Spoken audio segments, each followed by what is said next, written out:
Okay, kali ni video saya nak ajar korang inspect kereta. Kalau korang dapat test drive kereta dekat Yuska, korang check part-part yang saya tunjuk ni, insyaAllah korang akan dapat banyak ilmu.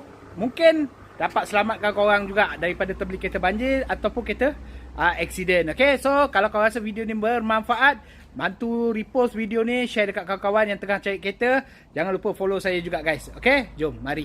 Sebelum tu, hari Sabtu, hari Ahad, public holiday, kedai saya akan buka. Siapa yang nak datang tengok kereta, boleh contact dengan saya, pergi dekat profile saya, okay? Okay, first kali kalau korang dapat tengok kereta, jangan start engine, jangan buka apa-apa, jangan usik. Korang just tengok-tengok dulu. First, korang check dulu dekat well house, okay? Yang ini adalah well house. Make sure ada button-button ni semua, okay?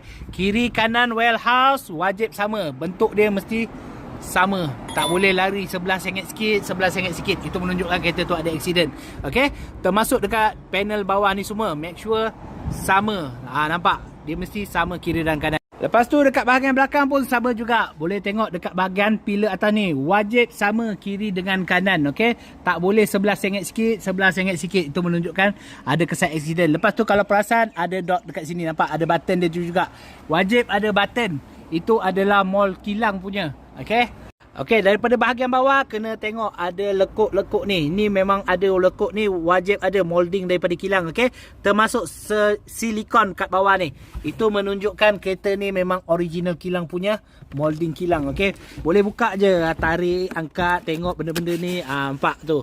Ni semua memang original daripada kilang. Okey. So, wajib benda tu ada. Okay, yang ketiga, pergi dekat bahagian pintu, buka je getah-getah ni. Semua pintu tau, jangan satu pintu je. Semua pintu buka, make sure ada dot ni juga. Ada button-button dot ni, okay. Yang ini, kau buka dia keliling sampai ke bawah ni, kau tengok semua. Make sure ada, check 4-4 pintu. Kalau ada 5 pintu, 7 pintu, buka je semua. Kalau tak ada kesan dot-dot ni, ada nampak kesan macam ketuk, ataupun ada kesan simen, hati-hatilah dekat situ.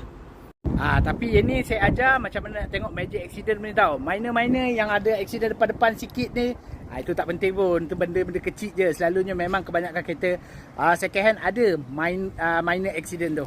Okay, lepas tu kita check banjir pula. Macam mana nak check banjir? Jom kita tengok. Jangan tengok dekat sini. Ni semua boleh tukar. Ketul ni tukar baru RM5, RM7. Kau dapat, dia orang boleh tukar baru punya tali pinggang. Okay, kau pergi check dekat bahagian bawah ni. Okay, make sure tak ada kesan-kesan karat dekat bawah ni.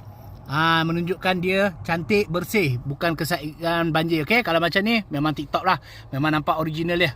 Lepas tu pula kau boleh buka dekat bahagian pillar tepi ni, nampak ni. Ni adalah wiring-wiring dekat bahagian kereta punya, yang diorang memang tak boleh nak cuci sebab wiring tak boleh kena air.